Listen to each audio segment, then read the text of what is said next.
नमस्कार। ओम नमः शिवाय। सभी को मेरी तरफ से दीपावली की हार्दिक शुभकामनाएं। मैं विजय वैदिक एस्ट्रो चैनल में आप सभी का हार्दिक स्वागत करता हूं।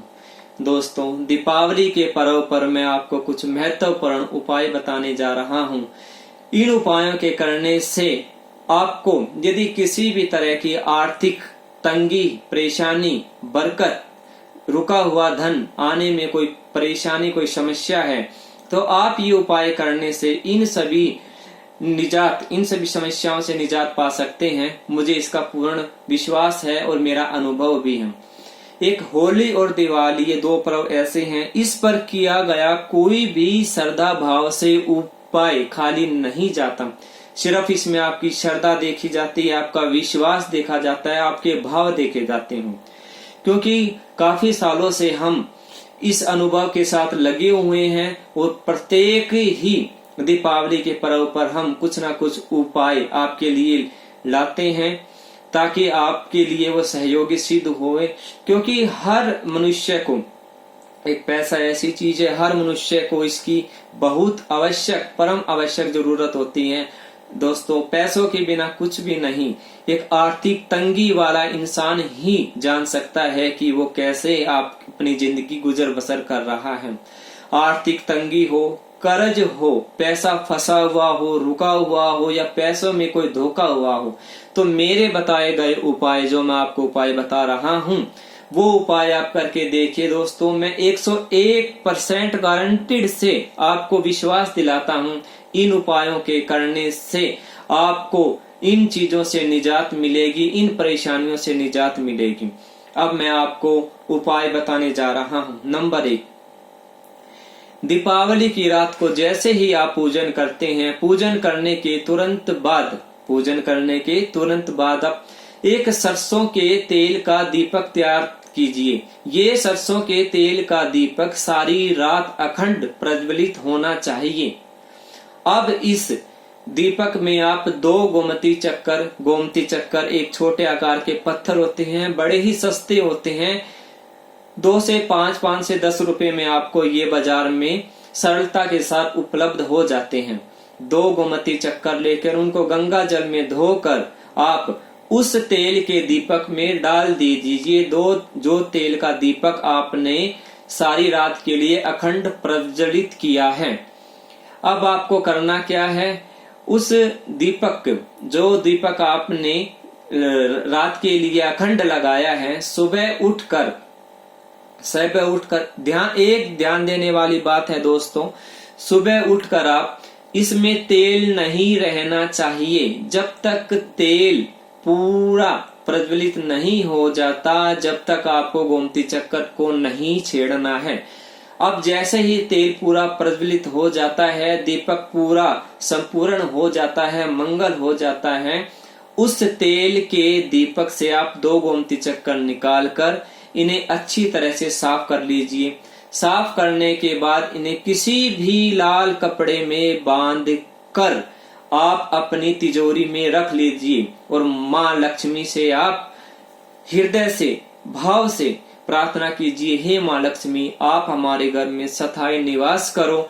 जो हम आर्थिक परिस्थितियों की परेशानियों से जूझ रहे हैं, बरकत से जूझ रहे हैं, बरकत नहीं हो रही है, रुका पैसा नहीं आ रहा है, कहीं ना कहीं पैसों में धोखा हुआ है, आप हमें इन सभी परेशानियों से निजात दिलाइए।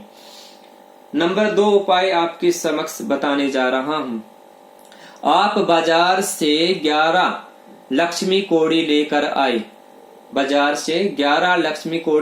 आए। इन 11 लक्ष्मी कोड़ी को आप गंगा जल में पूरी भावना के साथ स्नान करवाइए, इन्हें शुद्ध कीजिए। शुद्ध करने के बाद इन्हें एक लाल रंग के कपड़े में डाल दीजिए। इन्हें लाल रंग के कपड़े में रखने के बाद इन्हें पूजा स्थल पर रख दीजिए। विधिवत पूजा लक्ष्मी गणेश जी की जैसे ही आप पूजा आराधना करते हो, तो आप इन कोडियों की भी पूजा अवश्य कीजिए, धूप दीप नैवेद्य के द्वारा।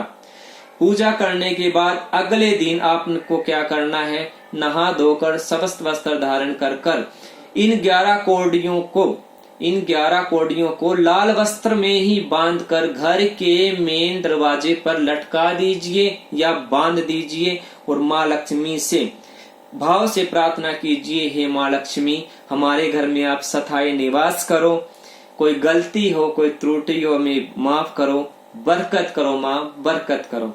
और तीसरा एक महत्वपूर्ण उपाय ये है दोस्तों आपके समक्ष, यदि आपने धनत्रयोदशी के दिन कोई भी चांदी का सामान खरीदा है, कोई चांदी की धातु खरीदी है, चाहे वो सिक्का हो चाहे गिलास हो, जो भी हो, आपने जो भी खरीदा है धनत्रयोदशी के दिन, खासकर चांदी की धातु कोई खरीदी हो, चांदी की धातु से बना हुआ कोई सामान खरीदा हो, उसको आपको क्या करना है, गुलाबी रंग के रेशमी कपड़े में अच्छा सा नया सा सुंदर सा गुलाबी रंग का कपड़ा लेना है। क्योंकि गुलाबी रंग का कपड़े का यहाँ बताने का औचित्य ये है क्योंकि माँ लक्ष्मी को गुलाबी रंग बहुत प्रिय है। माँ लक्ष्मी का जो पहनावा है वो भी गुलाबी ही है दोस्तों। उसको आप गुलाबी रंग के किसी भी कपड़े में आप बांधकर इसे भी तिजोरी में रखकर माँ लक्ष्मी से हाथ जोड़कर साक्षात प्रार्थना कीजिए, हे माँ लक्ष्मी, हे माते, कोई त्रुटि कोई गलती हो हमें माफ कर दीजिए, आप हमारे घर में स्थायी निवास करिए माँ, कोई त्रुटि गलती हो माफ कर दीजिए, जो बरकत नहीं हो रही है, धन नहीं रुक रहा है, रुका हुआ धन नहीं आ रहा है, या किसी तरह का धन में से धोखा हुआ है, ये सभी प्रार्थना करके आप माँ लक्ष्मी के समक्ष हाथ जोड़कर अपनी प्रार्थना को स्वीकार करवाइए। दोस्तों मैंने आपको ये 3 महत्वपूर्ण उपाय बताए हैं। मुझे आशा है भरोसा है आप इन तीनों उपायों को करने से पूरा सहायक सिद्ध रूपी आप इनका भरपूर फायदा उठाएंगे, क्योंकि मुझे पूर्ण विश्वास है, मेरे कहने से एक बार करके देखिए आपको कितना फायदा होगा, आप खुद अपने कमेंट्स में लिखेंगे। यदि आपको इनसे संबंधित कोई मुझसे प्रश्न पूछना हो तो कमेंट्स में लिख सकते हैं, मैं आपको इसके बारे में पूर्णता सहजता के साथ बताऊंगा समझाऊंगा। दोस्तों मैं फिर दोबारा से इस महान पर्व दीपावली पर सभी को हार्दिक नमस्कार करता हूँ, स्वागत करता हूँ और आपसे एक प्रार्थना करता हूँ, विजय वैदिक एस्ट्रो यूट्यूब चैनल को आप सब्सक्राइब कीजिए ताकि आगे आने वाली महत्वपूर्ण ज्ञानवर्धक वीडियो को आप सरलता के साथ देख सके, उसका भरपूर फायदा उठा सके। ओम नमः शिवाय, जय माता दी, नमस्कार, राम राम।